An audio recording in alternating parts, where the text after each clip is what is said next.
Check.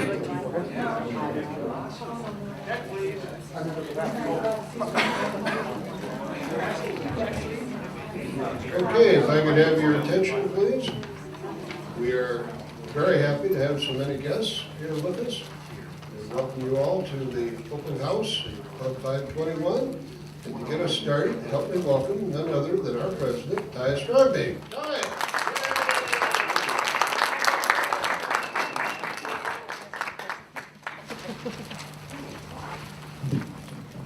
Well, welcome everyone. I hope you all can see me in the back.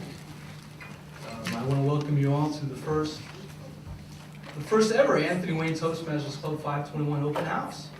And I want to just especially thank you all for making it out, and to Ivy Tech and Fred Horn, who actually put on this event. So Fred, thank you for organizing this, Fred. And it would be remiss if I didn't recognize that tonight we have some dignitaries of Toastmasters in the crowd. So please help me welcome past District 28 Governor Marlene Purdy. Marlene, could you please wait? Current Area 23 Governor Peggy Ball.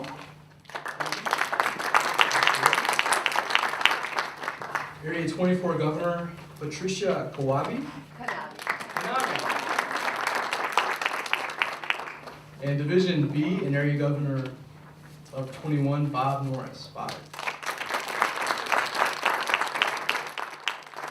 All right, so what are we going to be doing tonight? We're just going to basically be putting on a mini Toastmaster club meeting. However, we're going to forego the business meeting. And so, of course, we always have a Toastmaster to lead. The Toastmaster is the MC of the night. And what I do is I turn control of the Toastmaster. And so let me introduce tonight's Toastmaster. He's a longtime Toastmaster, has many years. He's been a member since 1985, a District 11 parliamentarian and winner of numerous awards. So please help me welcome my friend, tonight's Toastmaster, Mr. Dave Wilkins.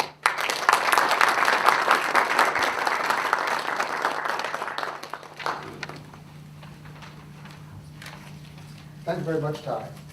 What a delight to stand before such a august group of people. And what a good idea this was, Fred. I wasn't sure how it was going to fly, but it looks like it's really going to be a fun time.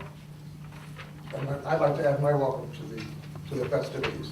But as we do, we always start with an invocation and pledge. So if you could stand, we'll have the invocation first.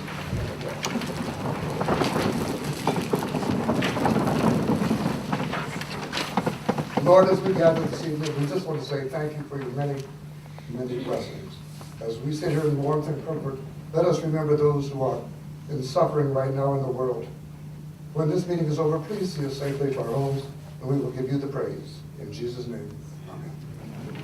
And the pledge. I pledge allegiance to the flag of the United States of America and to the republic for which it stands, one nation under God, indivisible, with liberty and justice for all. You may be seated.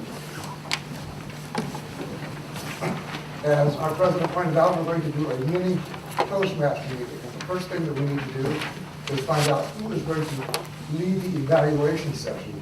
And that is the portion of the program where we truly grow. So I'd like to turn control of the lectures this time to our general evaluator, Fred Horn.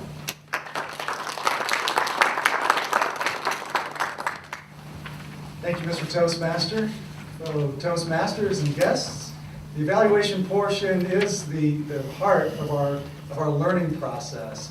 We don't criticize, we evaluate. And so we try to build people up by simply telling them, this is what I heard, this is what I liked, this is what I think you can improve upon. And this process was very important to me. When I started Toastmasters, I started because I hated public speaking. I was paralyzed to do any kind of public speaking. And after I gave my first speech, as I sat down, I thought, that was horrible. It's hopeless. I can never speak in public. And then I couldn't believe it when my evaluator stood up and found so many good things to say about my speech.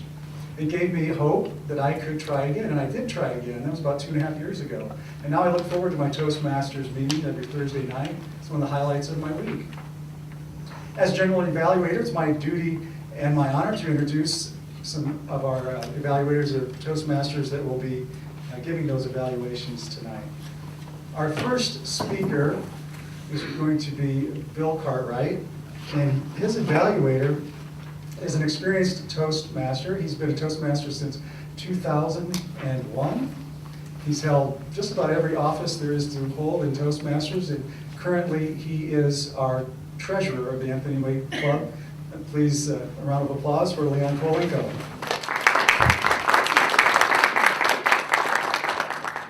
Next, we're going to go into table topics, and this is where you have a chance to do impromptu speaking. And our table topics master will be Tom Haller, and we have an evaluator for table topics. Again, a very experienced Toastmaster. She's been a Toastmaster since 1987. And again, she's held most of the offices, and she was the president of Anthony Wade Toastmasters when I joined 2 years ago. And it was her enthusiasm that really attracted me to Toastmasters. Please welcome Bernice Wilkins.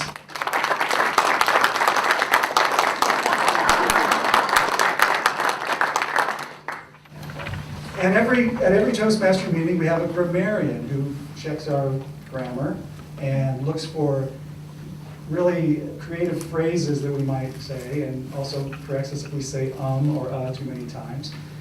And our grammarian for the night, to tell us a little bit about what he does, please welcome Greg Herring.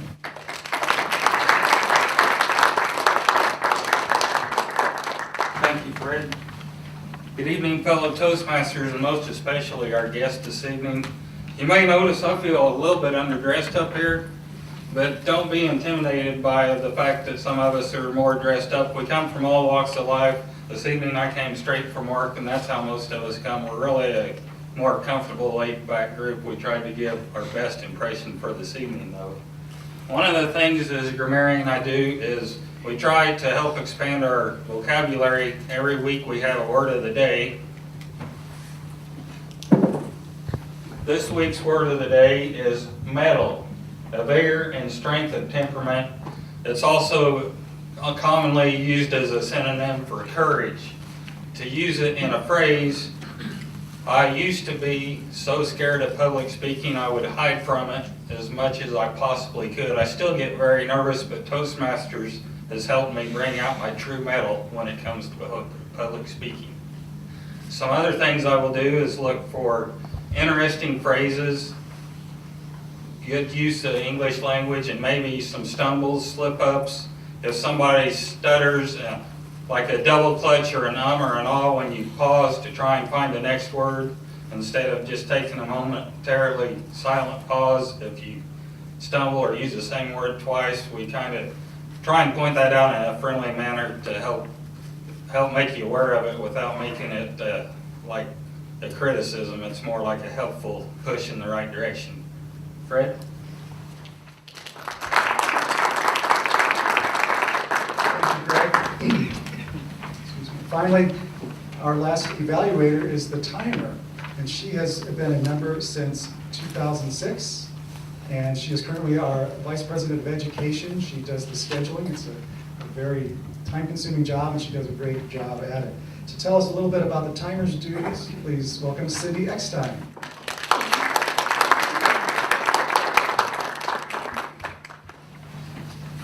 Toastmaster members and honored guests. As the timer this evening, my duty is to time the first speaker and his evaluator. Bill Cartwright is our first speaker, and he will be speaking for 7 to 9 minutes. At 7 minutes, I will show Bill the green sign. At 8, I will show him the yellow. And at 9, I will show him the red. I will also time the topic session tonight, which is our impromptu session, and those are 1-minute speeches. So at 30 seconds, They will see the green, at 40 seconds the yellow, and at 50 seconds the red. And at 60 seconds, we will politely clap them to their seat. I will also time the grammarian's report, and then I'll give my final timer's report at the end of the evening. Mr. General Evaluator.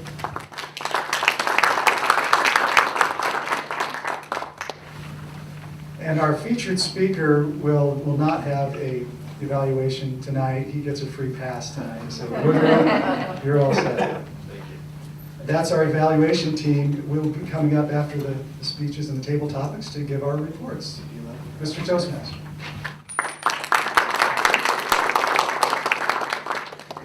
Thank you very much, Fred. More from them later.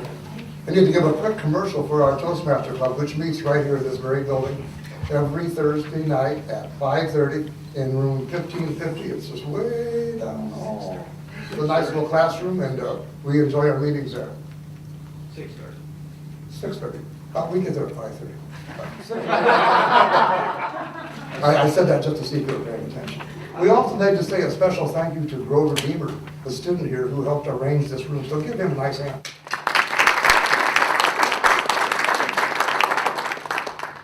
Thanks, Grover. This is great facilities. We love it. Okay, our speaker tonight has been a friend of mine since he joined Toastmasters some years ago. He's been around for about 25 years total. He currently serves as the Warren Town Council President, the Warren Church of Christ Board of Directors. He's the chairman there. He's on the Northeast Indiana Region 3A Council Board of Directors, the Huntington County Solid Waste District Board of Directors. He is in charge of the Last Supper drama group. If you've not seen that, it's put on throughout the land here in the Northeast Indiana. It's a wonderful production. He helps co-host the Speakers and Leaders Hour. He's a grandfather of 3. All his grandchildren are in Colorado. He and his wife live in Warren, Indiana. He has a daughter here in Fort Wayne. He's retired from heavy construction estimating, and he said he's retired, but I think he's busier now than he was when he was actually working. He has an interesting presentation tonight entitled, Why Toastmasters? Please help me welcome Bill Carter.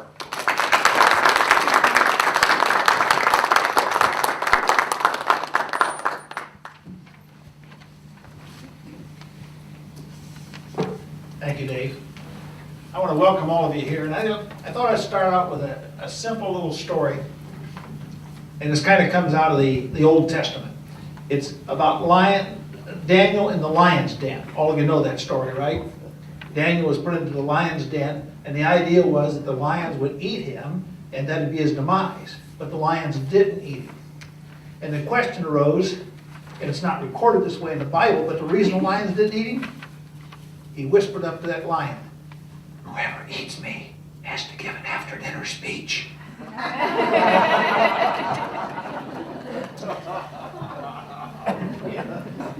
Now, I've got another simple question.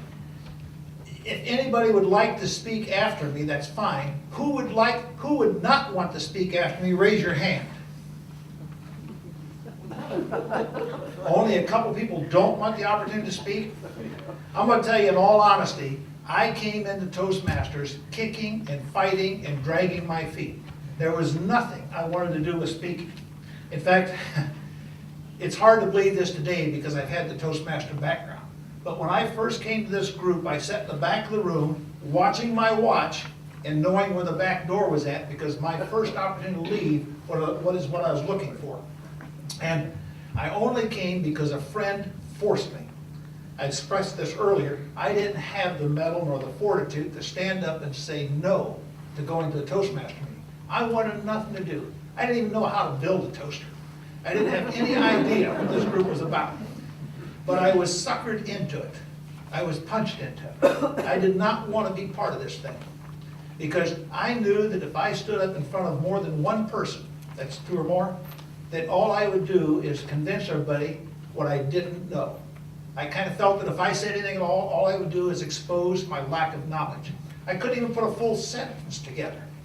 But I did get involved. I was forced into it. And it changed everything I was doing since that time. And the thing that I came to learn is Toastmasters, what do you and I know about them? We don't build toasters. We don't go to weddings and deliver toast. Toastmasters, many people think it's about public speaking. And sure, that's a piece of it. But the truth of the matter is, it's about better communication skills. And the model is better listening, better thinking, and then better speaking. Benjamin Franklin, and this I found hard to believe. Benjamin Franklin, when he came to Philadelphia, I can't remember the year, but I was not there. When he came to Philadelphia, he started a group of friends together, and they were talking about the social issues of the day. And the whole purpose, and they called it a little junto, Junto, and they set it together for the sole purpose of trying to figure out ways to better their lives. And the thing that amazed me about this, he also started a similar group when he was 40-something. He started this group when he was 19 years of age. And Benjamin Franklin went on to become one of our greatest statesmen. Now, I don't know if anybody here is, well, let's see, I'm just a few years past 19. But if you really think about it, what's the thing that would change your career? What's the thing that would make you a better person in your family, your job, your church, your community activities, your civic activities? Would it be your knowledge of math, English?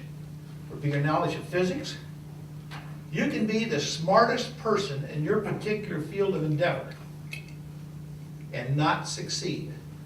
Because regardless of how intelligent you are in what you're doing, the bottom line comes to how well you can communicate and lead others. Now, what's Toastmasters? Toastmasters is a group of people who meet together. And I say people because when I first came in, they were strangers to me. I mean, they were strangers. Okay? But after you're in Toastmasters for a short while, they become like extended family. They become friends. They become lifelong friends. I got into Toastmasters in 1965. That was 10, 15 years ago. And I got into it back then, and then in 1978, I moved to Indianapolis to run a division of the company down there, and I dropped out. When I came back to Fort Wayne, the first thing I did was to get re-involved with Toastmasters. Because I thought I needed it, yeah. But on top of that, because of the friendship, the opportunity to grow. You can actually go out and pay for a public speaking course. They'll give you 13 weeks of hyperactive. You can actually take classes here at this school that teaches you public speaking. But if you were to get involved in a Toastmaster group, this would be a group that actually spends their time teaching you how to become a better communicator. Now, stepping back to Benjamin Franklin again, if you were to try to put together a group of your own whose purpose it was to help you improve, where would you hire a group, say of 15, 20 friends, who would meet weekly and dedicate themselves to making you a better person?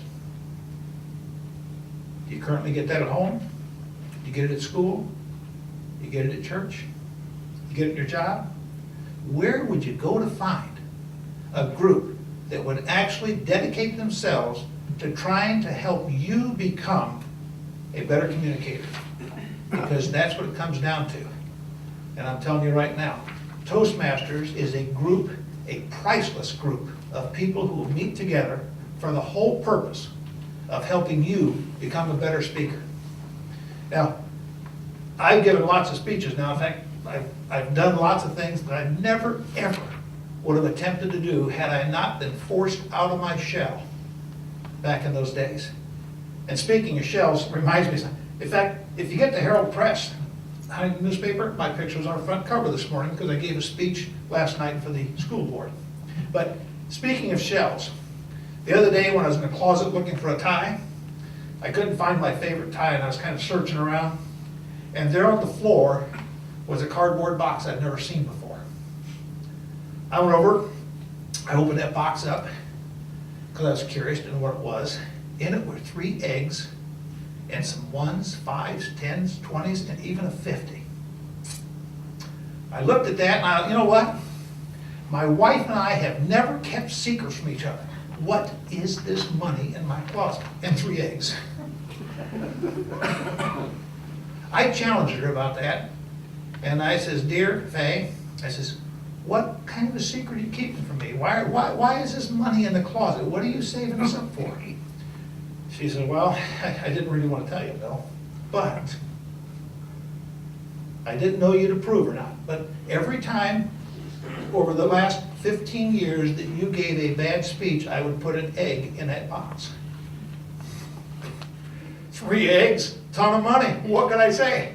She says, yeah, every time I got a dozen, I sold them to the neighbor for $1.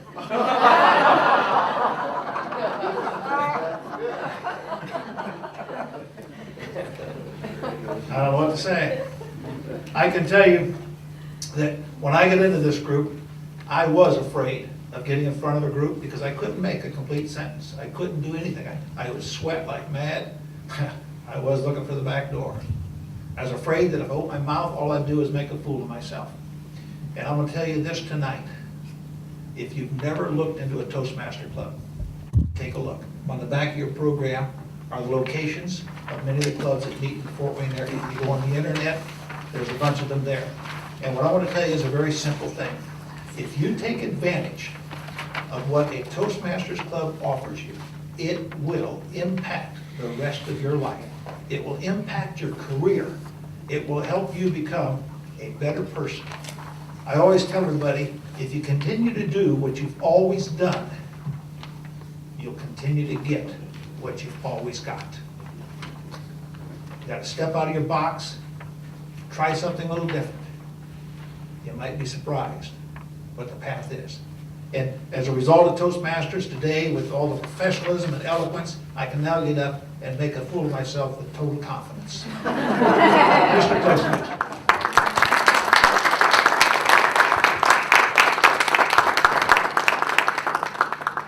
Thank you very much, Bill. Be sure not to put all your eggs in one basket. One of our past international presidents said that if you get out of Toastmasters everything there is to get out of Toastmasters, you'll never get out of Toastmasters. But I can attest to what Bill says. It truly changes lives. It changes your personal life, your professional life, your social life. Every aspect of your life will change simply because you become more fair and more effective when you are communicating with other people. And in a world as busy as we are today with those little sound bites everywhere, those are the way we seem to communicate. Now, during the topic session, we have a special request. Those who are asked to participate would please come to the front of the room here where the blue microphone is and give your answer there. One plus for that is that it gives you 20 seconds to think about your answer before you give it. So, with the topic session tonight by Mr. Tom Haller, please welcome Tom.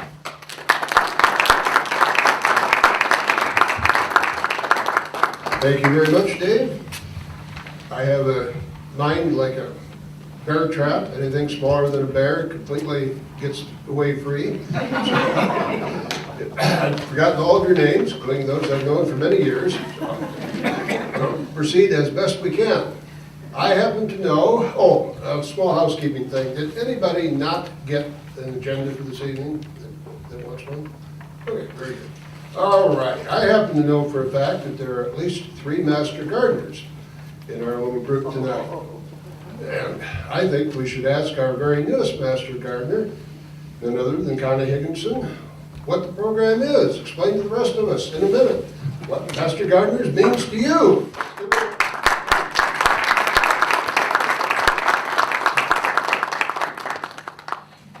Good evening, fellow Toastmasters and guests. I've been asked what a master gardener is and what it means to me. Well, I've wanted to be a master gardener for many years, and it's actually a skill that helps other people, and that's something that's very important to me, being able to help other people. And it also will allow me to use a skill set that I received from Toastmasters, being able to speak effectively, communicate effectively, and having the confidence to do it in the first place. And so one of my goals, besides being a better gardener and helping other people garden better, is to be able to use my skills that I've received through Toastmasters to teach other people to be the gardener that they've always wanted to be. Mr. Table Topics Master.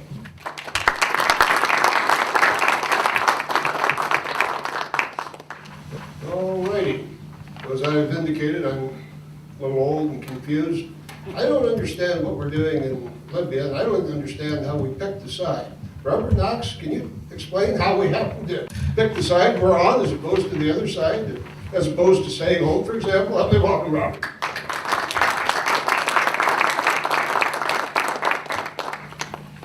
Thank you, Tom. Fellow Toastmasters and guests, I was cringing, hoping that you would not call on me for this. How did we pick a side in Libya? I'm not really sure, except that Muammar Gaddafi seems to be very unpopular with most of the world, especially the people who live in Libya. So I think that it was probably a question of, we don't want to support the underdog in this case. We want to support what we feel will be the winning side, i.e. the people of Libya, who seem to be quasi-successful in rebelling at this point. What I don't understand is why we opted to get involved in yet a third war when we haven't resolved the other two. But I'm not a politician, Mr. Table Topics Man.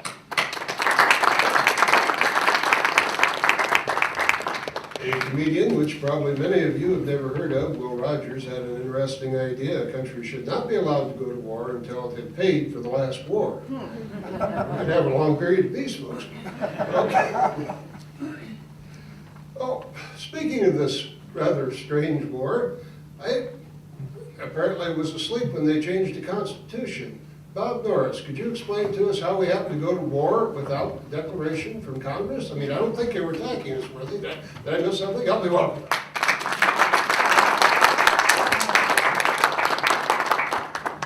Mr. Table Topic Master, fellow Toastmasters, honored guests. I double what Robert said.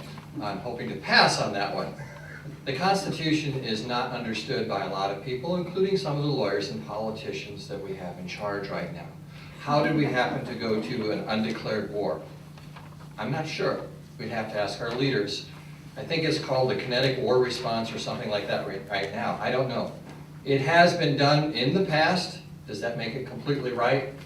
I read 2 articles the other day on the War Powers Act, and it kind of depends on your interpretation of what the War Powers Act allows the president to do. Sometimes they go to Congress and do get congressional approval, even if it's after the fact. I am more concerned on how are we going to fund it, because no one has really talked about how we're going to fund this military action. Will it be for humanitarian purposes? I hope so. But I am not a politician either. Mr. Table Topic Master.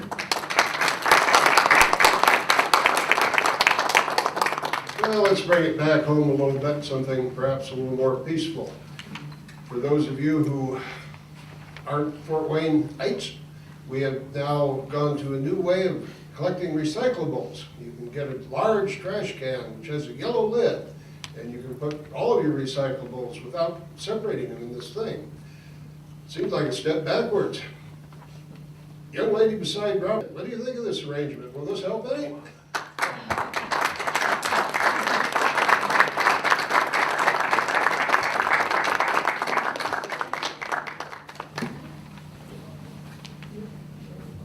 Good evening, fellow Toastmasters and guests. Yolanda Austin is my name. Well, what I think about the ability to recycle, having to, well, let me start all over. What I think about it is, I really don't like the idea, okay? I was trying to find a nice way to say it. And a nice way just did not come to mind. I would rather just dump all of my items in one bucket and just be done with it. But it does offer a good opportunity to be able to recycle for the best, to be able to use things over again and things of that nature. So I think it's for a good cause, but from my perspective, it's easier just to dump everything in one garbage can and be done with it. Mr. Table.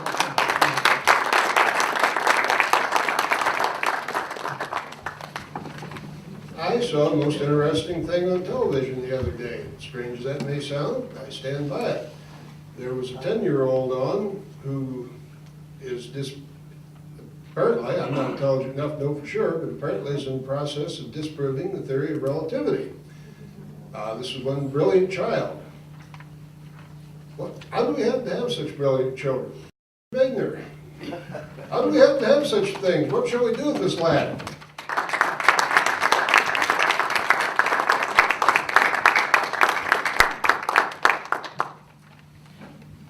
Thank you, Mr. Table Topic Master, for asking me this challenging question. Having not ever been that talented or level of smartness, I don't know how they get to be that way. We watched a movie the other night of a young man who played the piano from a young age and became brilliant at it, and he's blind. Ways of nature, you might say they're freak, but that's in a good way. We have people that God gives special talents to, and he has his reasons. Mr. Topic Master.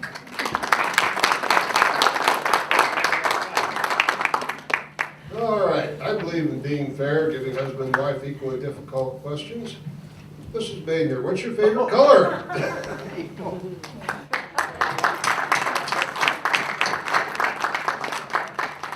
What is your favorite color? Oh, sure, okay, I'm sorry, that's fine. Well, let's just move on down the other side. This is Mike. What is your favorite color? We prefer it.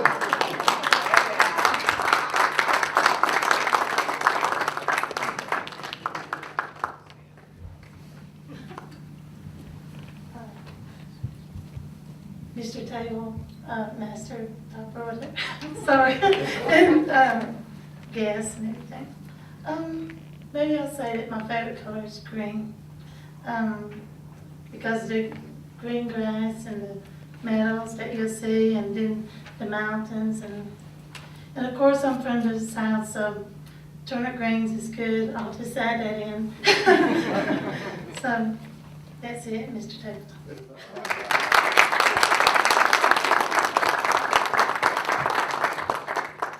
And how did you happen to join Toastmasters, Mike?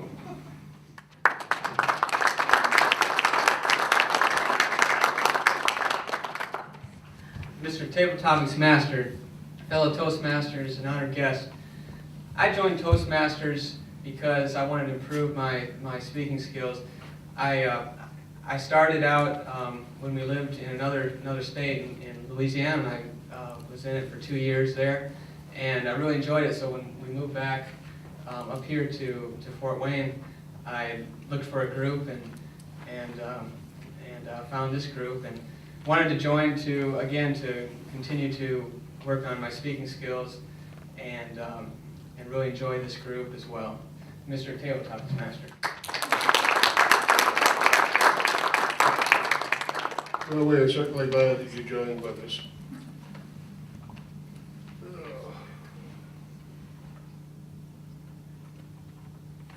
It would help if I could read my own writing. I so carefully made these.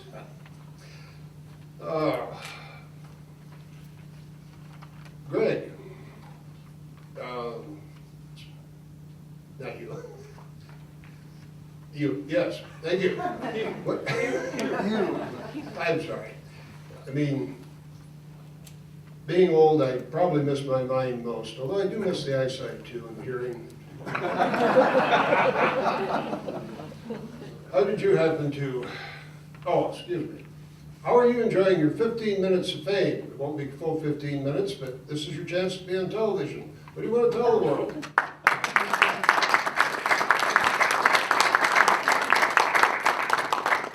Mr. Table Topics Master, fellow Toastmasters, most welcome guests. My 15 minutes of fame. Wow. Hi, Mom. My favorite color is blue. Okay. All I want to say is physics is good. I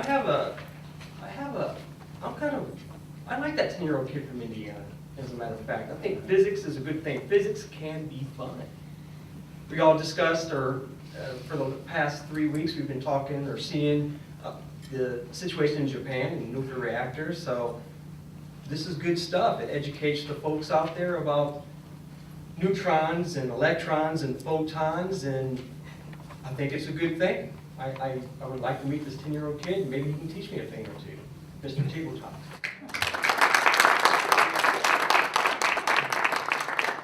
He would like to teach you. He would like to become a college professor. So he would like to teach everyone. All righty. Your comments are a segue into our next question.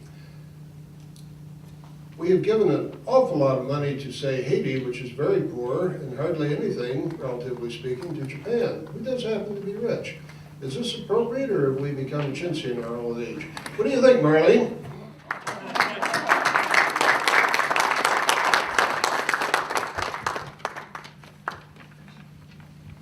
Mr. Table Topic Master, fellow Toastmasters, and most welcome guests.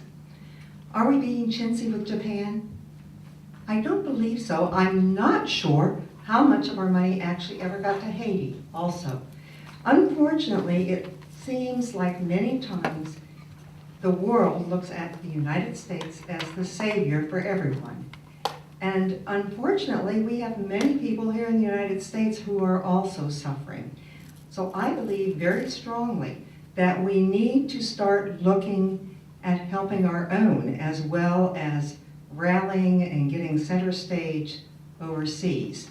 As far as Japan, I'm not so sure that they've actually asked for our help at this point.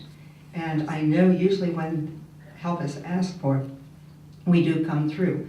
But I'm sometimes wondering why we aren't paying more attention to take care of some of the less fortunate ones here in the United States. Mr. Topic Master.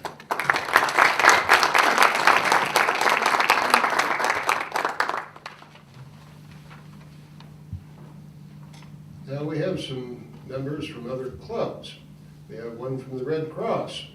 Perhaps she would like to explain to us, or we have two from the Red Cross? Maybe they could arm wrestle for the privilege of explaining the joys of their particular club to us. Either one of you. Should we tag team it? All right.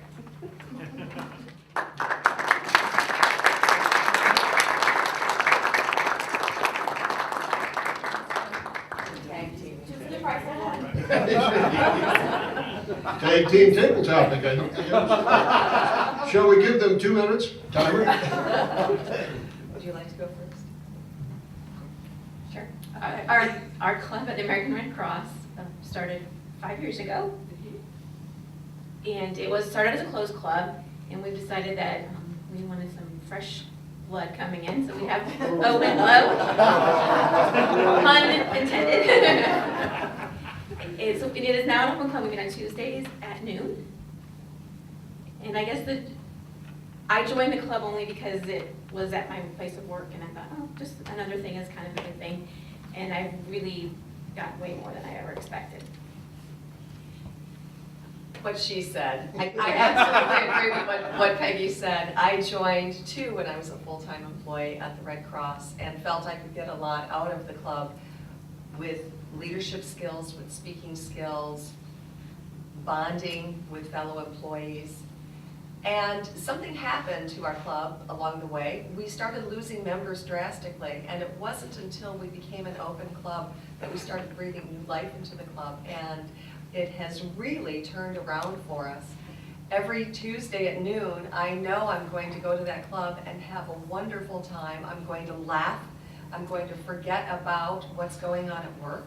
I'm going to enjoy that camaraderie and that fellowship that I feel with my fellow Toastmaster members. And if I could, oh, go ahead. Go ahead. Sorry, Yeah, sorry. no. And if I could add, some of you who aren't, a lot of people here are already Toastmaster members. But somebody hasn't, one thing that nobody said, but you've probably noticed that no matter what you do or say, you get up here, you get clapped. And, you know, there's some weeks where the only positive input I get from anybody is clapping at my Toastmaster meeting. So to me, it's always been one of the big highlights of my week.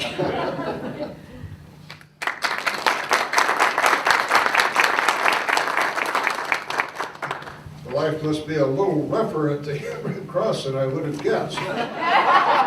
Okay, is spring really here? Dave Fricke, you can't slide down your night, I can see it.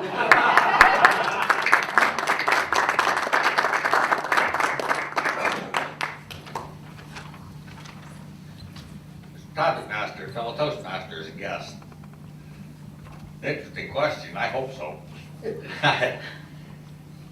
Oh, 3 weeks ago, I got a bicycle out of my back bedroom and probably ridden maybe 30 miles to date. And I do not enjoy riding a bicycle as much as I used to, and whether too much before, I don't know, say the middle of May, something like that. Seems like the winds have gotten colder. Guys talking about this global warming, I wonder when it's gonna come. It's interesting, but I hope spring is truly on the way. Mr. Table Topic Master.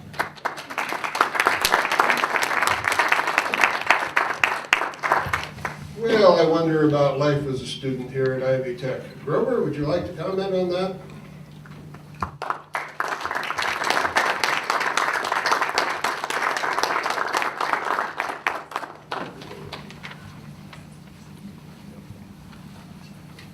Mr. Table Topic Master, fellow Toastmasters, and distinguished guests. Being a student at Ivy Tech has taught me many things, especially this last semester. It taught me how much I dislike Math 118. I've gone through many study groups, tutors, and even a school-sponsored research group on Math 118. And whoever I've talked to about Math 118 has all said the same thing. They don't like it. But being in my field of study is wanting to be a counselor. Toastmasters has given me a great start on becoming one. Thank you, Mr. Topic Master.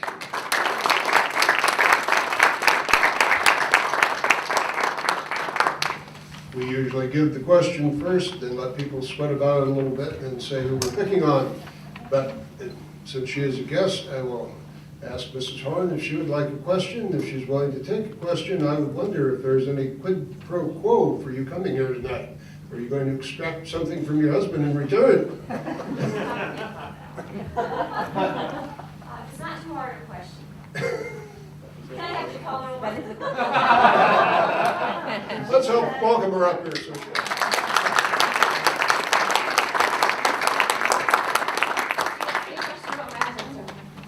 Sorry? You asked me a question about Fred? yeah, I wondered if there was any quid pro quo for you coming here tonight. You're making clean the basement or something? No, actually, I was told that it was open and everybody was supposed to invite a guest, so I expected there to be everybody having guests here. But like the Christmas thing where the spouses were supposed to be there, I was the only spouse there as well. So no, I guess it's, my kids kept asking me, why are you going? You know, you don't have to go. And I said, well, you know, when you're married, sometimes you do things. They ask you to do something and you just do it. That's just the way it is. And that's it. We'll have you talk to my wife. Are there any other Toastmasters who don't have a part tonight who I haven't called on? Okay. Would any of our guests, and we are absolutely delighted to have you here, would any of you like a question? Got a question, young man? No, thank you. Okay, well, we wouldn't deliberately embarrass you, but I think if you joined the club and gave this kind of thing a shot, it would be very beneficial for you. In fact, I'm really quite positive that. All right, I will now return control to our Toastmaster of the evening, the man with the medal, Dave Lopez. Since I just got it in. Poorly, but I got it in. Anyway, our featured speaker tonight comes to us from radio station 106.7. Woody Zimmerman joined a couple years ago and now has come back. And with the program Woodrow from the Froggy Morning Show, let's welcome Woodrow.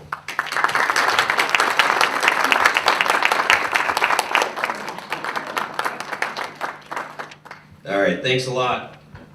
So what do you guys think so far? You guys like this? You having a good time? Okay, great. Wow, that's a lot of fun. Well, thank you, Toastmasters, and guests, and round of applause for Dave and Fred and Ty and everybody that has spoken tonight. And I must say, Bill, I do not like talking after you because you've been doing this for quite some time, 10, 15 years, and you are very good. So I'm not as good as talking in front of a group like this. I am not, but with experience and so forth, hopefully one day I can become as good as Bill and some of these other guys. Reason why we touched elbows is I think Fred jinxed me here last Thursday night. He said, Woody, all right, we don't have a backup, so don't get sick, okay? He's like, have you had the flu or anything? It's like, look, don't worry, Fred. I rarely ever get sick. The next day, I caught a cold, so thank you, Fred. Appreciate that. So I've been taking Dayquil here like every day for the past week, and I'll tell you what, that stuff wears you out. And the guy I do the morning show with on Froggy, he's like, well, I drink these 5-hour energy drinks, and I've never had one of these things before. Okay, so I'm popping Dayquil. This afternoon, I take one of those 5-hour energy drinks. I'm telling you what, I've never had one of those before, and it shot me up to the moon, and it took me back down just as fast. And so my heart, it's not that I'm afraid to be up here, my heart's been going thump, thump, thump, thump, thump, thump, thump, but at the same time, I can feel it go thump, thump, thump. And it's like, so anyway, so now I know what it feels like to be Charlie Sheen, so I've got that going for me. All right, well, my name is Woody. I am the general manager at Froggy 106.7, and I also do the morning show there as well. Who in the room, who has even heard of Froggy 106.7? That we're up in Auburn, so, okay. And you guys listen too? Do you listen? Hey, thank you, appreciate that. All right, a little bit over here, Bill, he's like. What about 98.9 The Bear? Have you heard about that station? 92.3 The Fort? Indiana's News Channel, or INC, 2111. Okay, fortunately, I've worked for all those stations, and you might think like, well, why would we listen to a guy that's like job hopped all over the place? Actually, most of those stations are owned by the same group, Federated Media, and I actually hopped around because I was through promotion, so that's a good thing for me. Now, what do you guys think a DJ does all day? Any ideas? What do you guys think a DJ does? Drinks coffee. Drinks coffee. That I do a lot, and now 5-hour energy drinks too. What else? Plays music. All right, yeah. Promotions, okay. Phone calls, yeah. We interview people, famous people. That's always a cool thing. Get caught up on current events. Current events, right. It used to be, back in the day, we'd say 4 in the door. Jocks would come in, they'd do their 4 hours, then they'd hit the road. Well, through consolidation and so forth, jocks are doing a lot more. They'll do 2 jobs. They'll do their 4 hours of their air shift, but they're also a program director. Or they'll do 4 hours of an air shift, they're also a production director. They'll do 4 hours of an air shift, and they'll also be promotions director, or anything thereof. So today, I mean, jocks are busier than ever, and actually the radio station, I'm the general manager. I'm also the program director. I'm also the sales manager, and I'm also the morning show guy as well. So I wear many hats, but like I said, it's in Auburn. It's a pretty small station, so that's not too common. But anyway, that's what I do for the radio station. Now, I didn't get into broadcasting because I've got such really good speaking skills, because I've got good communication skills. I actually got into broadcasting because my love for music, and I'm a drummer, and I wanted to play drums professionally, go out to California, but I thought, man, that's going to be a tough gig, to go out there and like make it big in music, and that's going to be really, really tough. So it's like, I applied at IPFW, and they accepted me, and I saw that there was a radio, TV, communications, telecom major, and I thought, oh, that sounds cool. These guys can teach me how to be on the radio. Wow, that's cool. I'm going to sign up for that. So I do, and then I realized that, oh, well, they don't have like a campus radio station, so they really can't teach me how to be on the radio.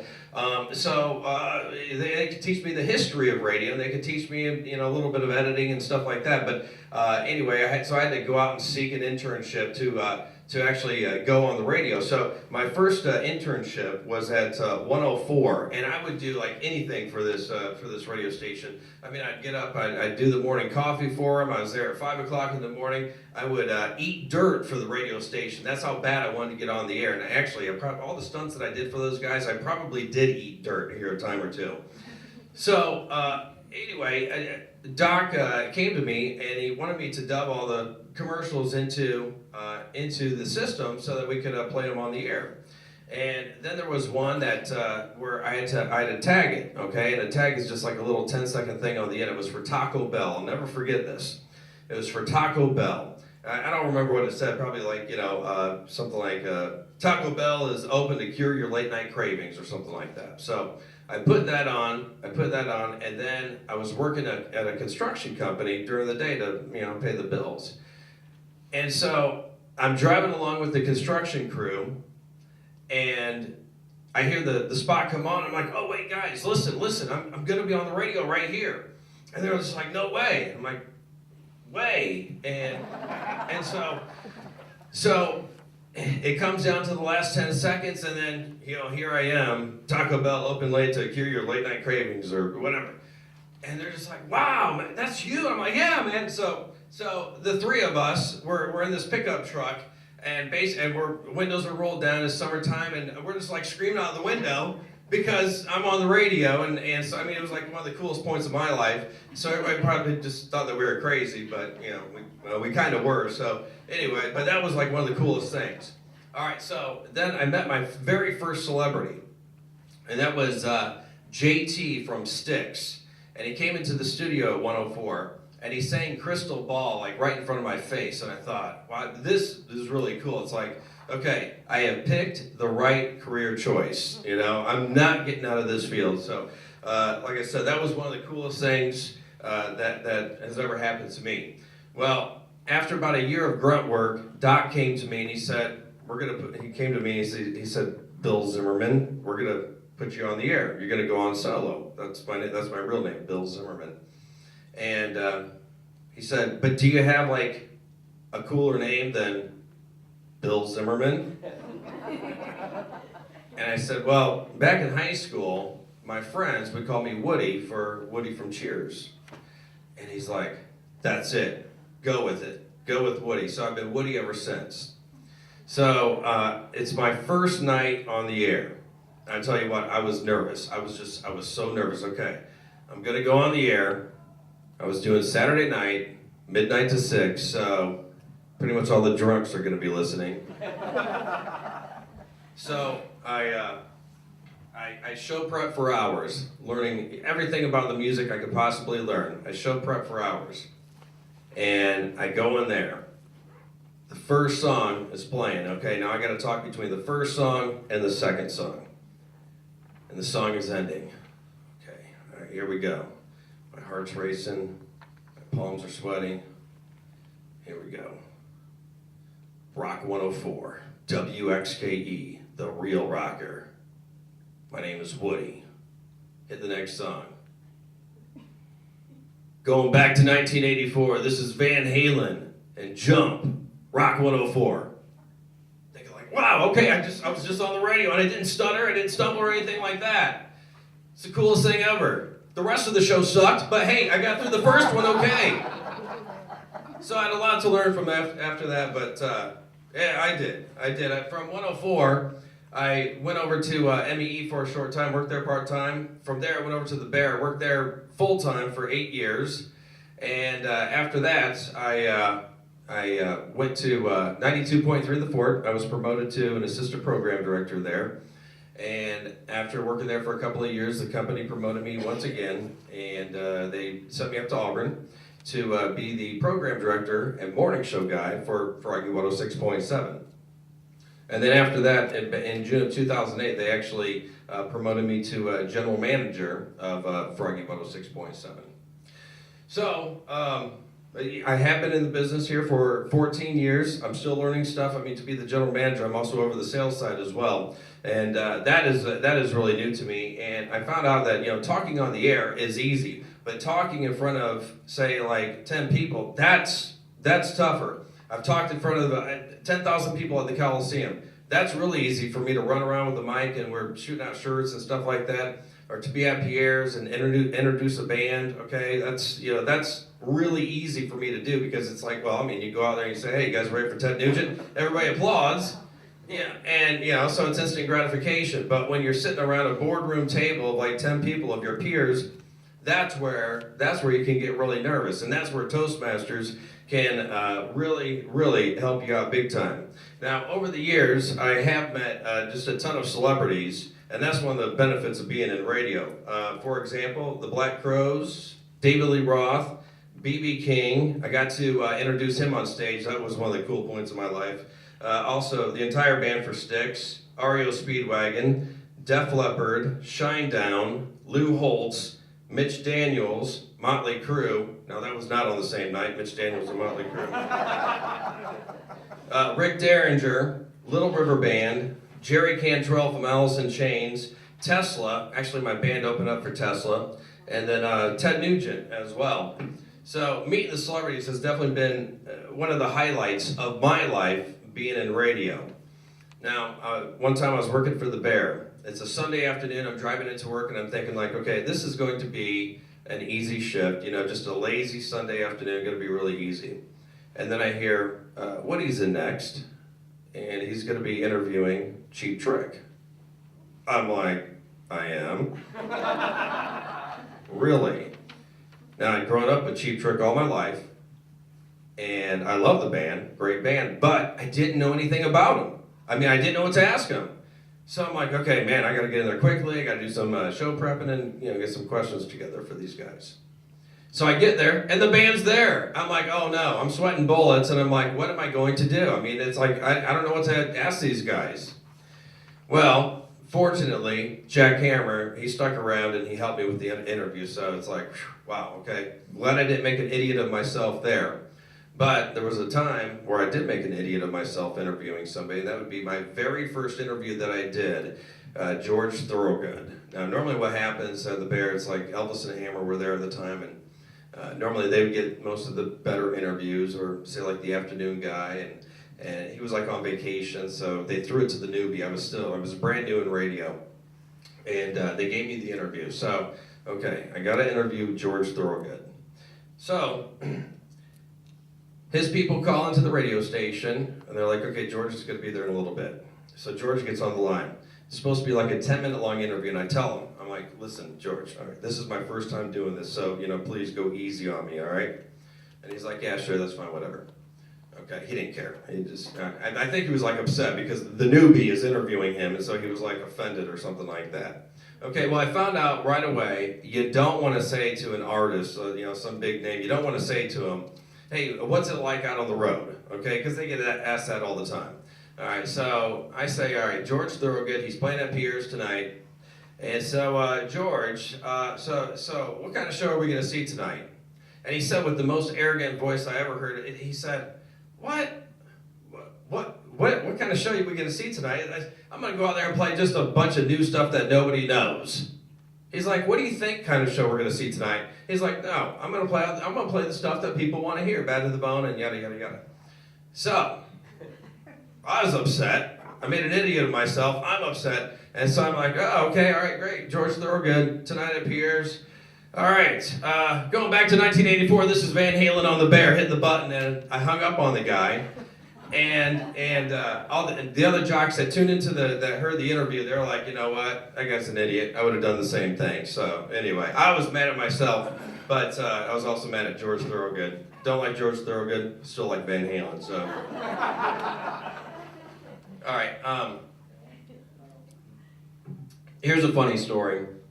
I was at the Bear. This is in 1998, and anybody know the band Cinderella, hair band from the 80s? Yeah, okay. All right. So it's 1998, and we're interviewing them on the Bear. Interview goes great. Nice group of guys. And interview was over, and I said, and I had a lot more show prep to do. I'm like basically just starting my show. And I said, okay guys, well hey, thanks for coming up, appreciate it. Your limo's parked right out back. And they're like, no, we'll hang out. Oh really? Oh, okay. So they're hanging out for a while, and after time goes by, and I'm like, man, I'm gonna go get a Coke to the back of I go to the back of the building by the back door where their limo's parked. They follow me back there, and it's like, okay, once again, thanks guys, thanks for coming up. And you know, there's the door right there, your limo's parked outside. They're like, oh no, we'll hang with you, we'll hang with you. Oh, okay, so they come back to the studio, and they continue to hang, and I'm thinking like, okay, this is Cinderella. In 1988, they would have been in, and they would have been out, you know, but it's 1998, so they had a little bit more time on their hands, so. And then we actually hired Eddie Money to come and be a guest DJ for the Fort.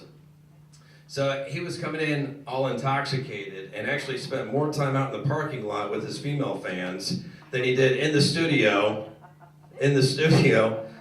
announcing the song. So yeah, we had to cut him loose. One of the high points in my life was in 2005. I was at Froggy, and we were bringing Henry Lee Summer to the DeKalb County Free Fall Fair.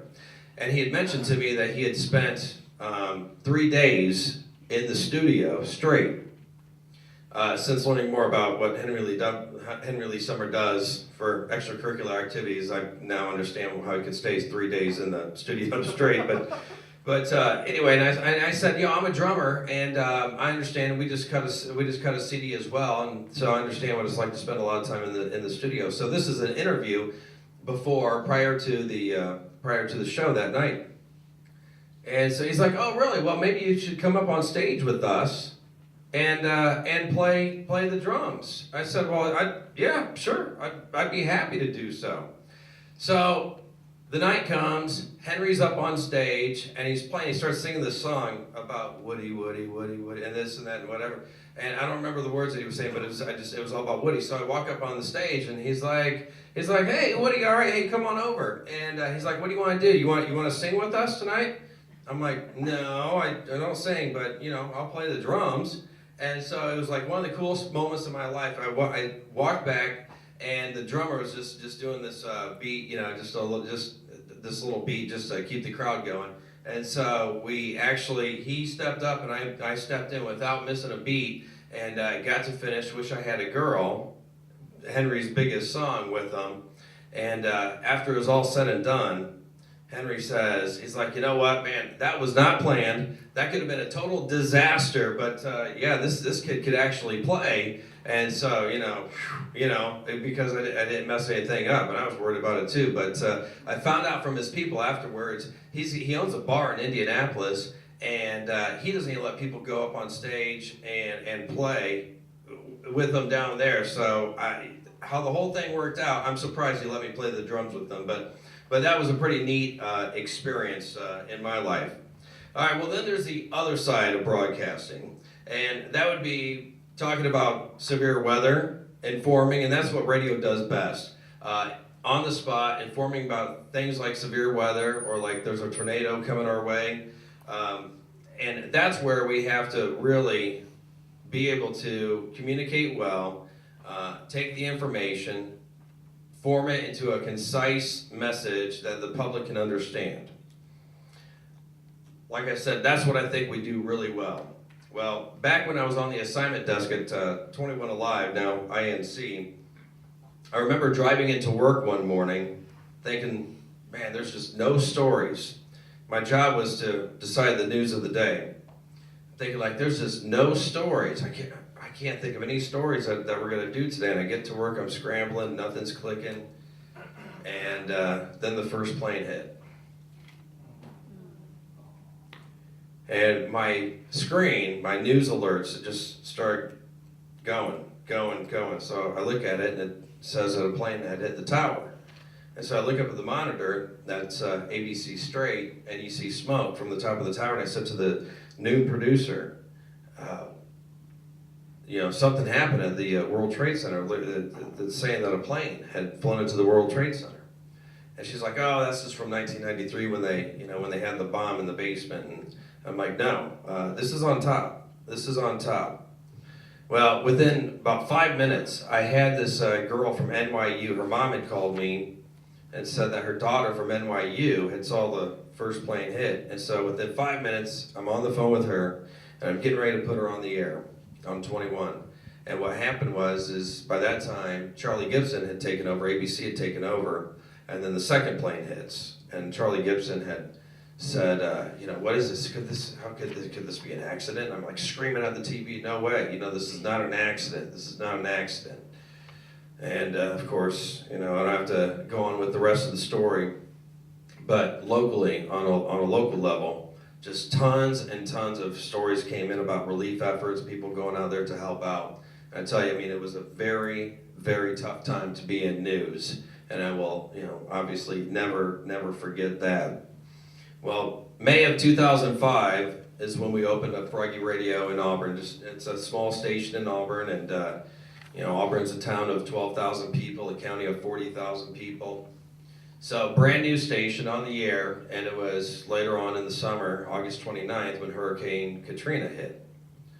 And I'm watching the TV, and I'm just thinking, what can we do for these people? What can we do?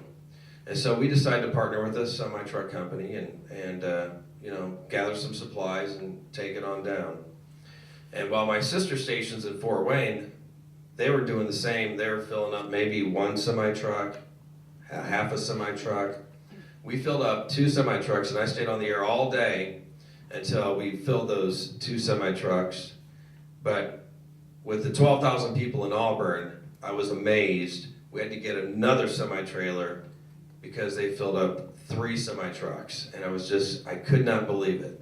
The fire department came out, the police department came out, and we paraded with our station vehicles those 3 semi-trucks out of town as they made their way down to New Orleans. And there was not a dry eye in the group, including me. I was just absolutely bawling over the generosity that I saw from such a small town, compared to when you got Fort Wayne, a county of 400,000 people, and compared to a county of 40,000 people. It was absolutely one of the most amazing things that I had ever experienced. So you got the sad part of radio, but that's the best radios when you can pull people together and to do great things. So over the years, my job has been tons of fun. It's been very challenging, but obviously it's also very, very rewarding. But in the end, we do have to be good communicators. We do have to be very, very good communicators and give that message in a clear and concise manner. And now that I'm a GM, I lead several meetings each and every week with the sales department, with the programming department. I meet up with the other GMs and have to talk there as well. And so with that, I do need to be a good public speaker. And that is why I came into Toastmasters. There was a situation where it was the first time I had to give my very, very first public speech in front of the entire group. Now, like I said, I've talked in front of 10,000 people at the Coliseum. I have talked in front of the crowd at Pierre's over and over and over, like 2,000 to 3,000 people. Done promotion after promotion after promotion in front of 200, 300, 400, 500 people. But it wasn't until I had to talk in front of my peers that I actually got nervous. I got really nervous, and I was embarrassed, and it's like, what am I going to do? I want to quit. I want to quit. And then I remembered something that my dad went through some years ago. He went through something called Toastmasters. So I thought, you know what? I'm going to give a call and see what this Toastmasters thing is all about. And I'm like one of the newest members of Toastmasters. To see Bill up here talking, he does a great job, and all these guys, they do a great job. I'm one of the newest members of Toastmasters. I know I've got a lot to learn, but you too, for the guests, if you've ever had a fear of public speaking, I'm telling you what, this is the place that you want to check out. This is something that you want to do because I'm telling you, it's going to help you. It's going to help you be a better leader, okay? It's going to help you be a better communicator, and to go for those bigger jobs where you have to stand out. this is going to help. So just drop on in, be a guest at a couple of our meetings, and you will see that if you do that, you're going to enjoy it, and you will be on your start to being a better public speaker.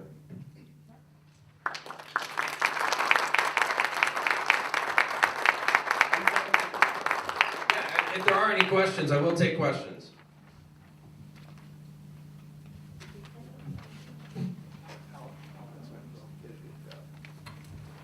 Woodrow, thank you for being here, first of all. Sure. And I listen to your radio station all day, every day, because I work in Auburn and we have it on over the PA system. So you're the one. I'm the one. And one day I heard of you guys doing a contest or just a little promotion where when you turned 18, the day you turned 18, whatever song that was, number one on that day, that's your theme song. You want to elaborate on that? Yeah, sure. Yeah, so we find this website, and it's just what Fred said. The song that was number one on your 18th birthday is your life's theme song. And we had a ton of calls over this. Mine turned out to be Hanging Tough by New Kids on the Block. So, okay, so this guy calls in, real manly voice. I think his name was Stan. Stan the man, okay? He calls in, he's like, all right, so what's my life's theme song? And we look it up, and it's like, sir, it's Madonna Like a Virgin. Yeah, that was definitely a great bit. That was a great bit. Any other questions? Yeah, Bernice, the lovely Bernice. Why do they call it Froggy? Why do we call it Froggy? Oh, that's a great question. That's a great question. Anybody watch The Office? Yeah. Have you seen the Froggy? Have you seen the Froggy sticker there? Okay, the first Froggy is out in Pennsylvania. It's like by Scranton, Pennsylvania. I forget the name of the town that it's actually in. And most of the Froggies are country stations. Okay. And what happened was my boss just loved the name. It sounded family friendly. It would be perfect for Auburn. So basically, he knows the owner of the original Froggy. And out there, all the jocks with that one, with the country stations, they're all called like Hop Along or, this or what. I mean, that's what the jocks go by. But my boss actually just loved the name Froggy and wanted to name a radio station after Froggy. So, I mean, that's where we got the name, and it just stuck. I mean, I think people love it. It's easy to remember. Oh, because my voice is froggy? Yeah. Thank you, Bernice. Yes, Greg. Well, you worked at different radio stations, so I'm sure they have different formats. So does Yeah. the DJ always work at a radio station where he loves the music he plays, or is it sometimes the other way around? No, actually, a lot of times it's the other way around. I mean, I've got a diverse taste of music, and I love the music that Froggy plays. I love the music that the Bear plays. I love the music. Maybe not so much anymore. I think I'm getting a little too old for the Bear. I love the music that the Fort plays and MEE. I mean, I've worked for all these different radio stations, and I do like the music. But really, when it comes down to it, formats these days, when you turn on Froggy, well, maybe not really that. That's a bad example because Froggy, we try to be an iPod. We try to play the most variety. But when you turn on the Bear, when you turn on the Fort, when you turn on like a Hot 107.9 or a country station, you expect to hear, a certain type of music. So normally the DJ's music tastes are much more diverse and bigger than what you're going to hear on one specific channel. They like a lot more. And a lot of times there's guys that, that it's like, well, yeah, I mean, I work at a country station, but I hate country music, That happens a lot, but, they need a job and, the job was there. So they say, yeah, I can do country, Yes, sir. Yeah, in the back. Robert, or, okay. That's Robert, I'm Bob. Yeah. I just wanted to commend Froggy because as a former band dad and chaperone on the marching band buses, those kids love it when you talk about them, where they're going, where they're competing. And I think I know all the Queen songs by heart. You guys have played them for them coming back. And I told them, I said, it's a good thing you guys can play instruments because you'll never be singers. Yeah, right. did so much for the kids, though, reinforcing with it, because they always look forward to listening to Froggy. Thank you. So what, do your kids go to DeKalb or what? My son's graduated now, but Yeah. 4 years of it was. That is the difference from other radio stations that I have worked for. We try to be ultra local, and so it's whenever the kids are doing anything, we're talking about the kids, because local, especially in a town like Auburn, that's where it's at. That's where it's at. That's what they're interested in, and that's what we're talking about. All right, Robert. How has the advent of satellite radio like Sirius and all those affected radio listenership, or has it? Well, that's a great question. And XM Sirius, first they started out competing against one another, and then they had to merge. And the reason why they merged is because neither one were making money. What they would do is they were placing XM and Sirius satellite radios into new cars, and people would take that free subscription for that year, and when it came down to wrapping up, they're just trying to give you something for free, hoping that you would buy it after that first year. Well, what happened with that is a lot of people weren't buying the subscription after that year. They weren't buying it. And it's about 10% of the radio listening audience, about 10% subscribe to XM and Sirius, and the majority of those guys are truck drivers, because they could go from one side of the country to the other side of the country without changing a channel. So they love it, but for the majority, they said it was going to kill radio. Well, they said TV was going to kill radio. They said the internet was going to kill radio. Then they said XM Sirius would kill radio, and it hasn't, because in the end, you just cannot beat local radio, and that's why we talk about the kids on the bus. That is exactly why.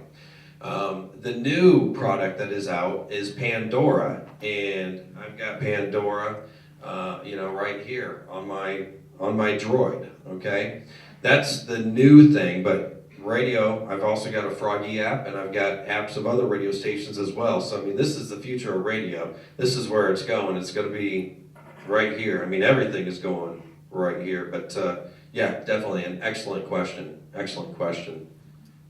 Any other questions? All right, very good. Thank you for having me here tonight. I do appreciate it.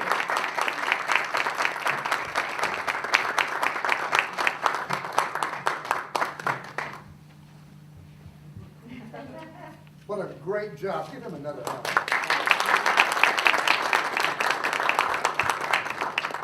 I was so excited to listen to Woody talk this evening that I got things a bit out of order. And now we're going to go into the general evaluation of the Toastmaster portion. So with that, I'd like to invite Fred Warner here. Fred, please.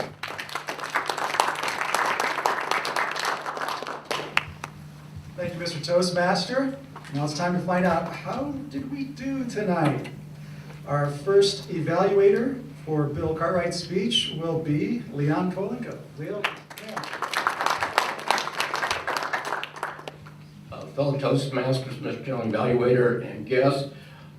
You heard the speaker tonight, and what's typical in a Toastmasters meeting, we have 3 to 4 speakers in our club every night, and each speaker has an evaluator. And we encourage all of our speakers to work out the manual. When you join Toastmasters, your first manual has 10 speeches in it. There's a variety of speeches in it. They don't tell you what to speak on, but they give you a project to shoot for. And Bill tonight was working on Persuade with Power, speech number 9.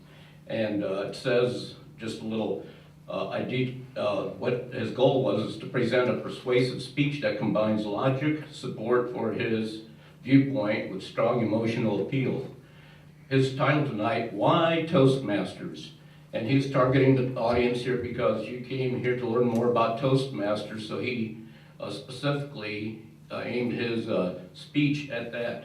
We look for an opening, a body, and a close when we do a speech. His opening tonight was very effective. He had a humorous opening. If you remember, he talked about Daniel and the lion's den. So they got our attention, and after that, he held our attention. In his body, he told us about how he came to Toastmasters. He also gave examples of what it's done for him as far as his career and things like that. He had good gestures. One of the things we look for is some gesturing. We don't want people to just stand up there very still. We like to see good gestures. And he looked at the audience too. That's one of the things we work at. We try to have eye contact with the whole audience, try not to leave anybody out when we're speaking. And in his close, he challenged us, he challenged the audience with where can you find the group that you could go to that would help you with your public speaking. Once again, he zeroed in on Toastmasters would be the ideal part for that. And also, there was a question, what could the speaker have done differently? He missed a perfect opportunity. Bill, you talked about the speaking part of Toastmasters. What about the leadership opportunities?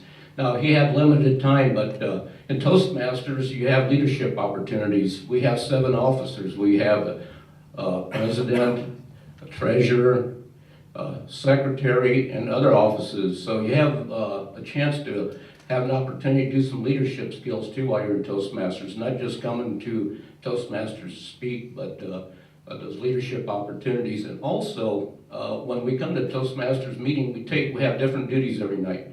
Tonight I'm an evaluator, maybe next week I'll be speaking, maybe the week after I'll be timer. So we rotate duties too, so you don't get pigeonholed in one duty, you get a lot of opportunities. And what I liked about it, he was very sincere about Toastmasters. You could just tell the way he gave it, and his heart's really in Toastmasters. We would encourage all of you to come and visit any of the Toastmaster clubs in Fort Wayne. It doesn't have to be ours. There's many. Just get on the website if you're curious for a particular day or a time, see what's out there. And Bill, we enjoyed your speech very much, and we look forward to hearing more from you. Mr. General, Thank you, Leon. And now to evaluate our table topics session, Bernice Wilkins.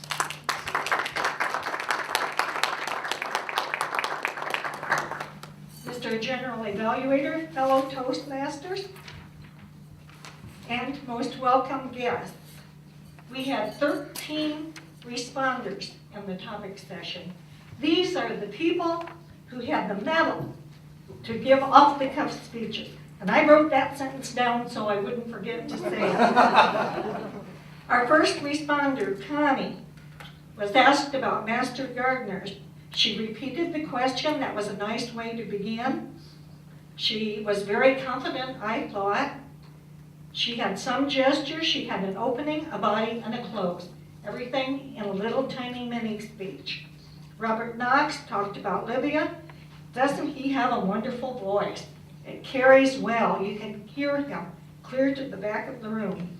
And such a wonderful sense of humor. I watched his face. He had facial gestures. He speaks with his face. But one thing, Robert, you looked mostly at the topic master, not at your audience. So you might want to watch that. But everything was just great. Bob Norris, how can we go to war without the approval of Congress? He had some eye contact and some gestures. He seemed to know what he was talking about, too. I'm not sure if he was just pulling my leg or not, but he made a believer of me. Yolanda talked about recycling, a very thoughtful answer. I noticed she had her hands clasped rather than at her side with gestures. I lost my place. Oh, she had her hands behind her back. That's what it was when she started. But she had a sense of humor. She finally let it go and started using gestures, had a lot of eye contact, but looked over there mostly. I think they're better looking. She kept looking over there. And she had a very good answer, I thought. Francis was next. How do we get such intelligent children? He has a strong voice too, wonderful eye contact, not only to the audience, but back and forth between the topic master and the audience. I think most of our speakers forgot to occasionally acknowledge that there were people back here. It is awkward. It's awkward to remember them. Mrs. Steiger, favorite color. She addressed the audience, very nice for someone that isn't a Toastmaster. That really impressed me, sincere. Beautiful descriptions of the color green of the meadows and the trees and the grass, and on and on. Just a wonderful answer. Mr. Steiger, known to you as Mike, the how and why as to why he joined Toastmasters, started with clasped hands, but he had a lot of eye contact and had a very complete answer. Hugh, oh, how is he going to enjoy this 15 minutes of fame right here? He had humor, many gestures. He said physics can be fun. My answer to that is a short answer, but a complete answer. And by the way, his favorite color is blue. Marlene, oh, we're sending money to Haiti compared to what we're sending to Japan. What about that? Very intelligent answer. I think she must read a lot and listen to the news. She looked at the audience and at the topic master. She kept her hands at her side the entire time, no gestures. We're told it's okay to keep your hands down here. But being an experienced Toastmaster, I thought I would see gestures. Oh, tag team. That was Peggy and Patricia talking about their club, the Red Cross Club. Peggy, you had your hands behind your back, and you're an area governor. You know better than that. But you have such a sweet smile, spoke so nicely about your club, had a really nice answer, a nice little speech. Patricia used humor, had gestures, was very sincere, had eye contact. Maybe, Patricia, you could smile. You have a lovely smile. Dave Fricky, is spring really here? I thought Dave was nicely dressed. Like to see a man nicely dressed. He had a little ornery smile. I don't mean to embarrass him, but he just has a cute little smile. He didn't have any gestures, but he kept his hands at his side, and he is very humorous. I like his sense of humor. Dry humor. You have to really listen for it. Talked about global warming. Where is it? Grover talked about life as a student, had nice eye contact, a very strong voice, some humor. I noticed he had his hands like this and he kept tapping them. We'll get you out of that. You just wait for it. You won't be doing that for long. I think that he was our 12th, our 13th, our last speaker was Mrs. Horn. She was asked if Fred had to pay her to get her to come here tonight. She started with humor. She had humor walking all the way up to the microphone. She had everybody laughing. She looked mostly at the topic master, but she had a lot of humor. Nice presence. Did I mention she had humor? And as for the topic master, normally if a meeting is going long, we will shorten the topic session, but his mission was to be a good host and to try to cover anybody that wanted to speak tonight. And he did a very good job of that, and he had a very good selection of questions, even for the guests. Mr. General Evaluator. Thank you, Bernice. And our next evaluator is the grammarian, Greg Herring.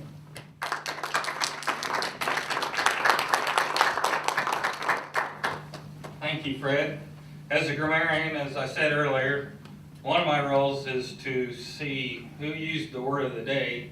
I may have missed some people, but I saw Bill, Tom, Dave, and Bernice all worked today's word into their speaking. One of the things I do is look for audible pauses.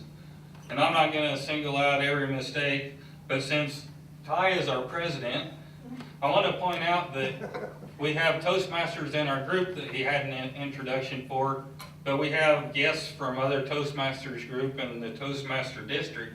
He didn't know who was going to be here until they showed up this evening, so I could tell the people in our group he introduced smoothly, but the people within Toastmasters that showed up this evening, he spoke to them tonight and wrote the introduction right before.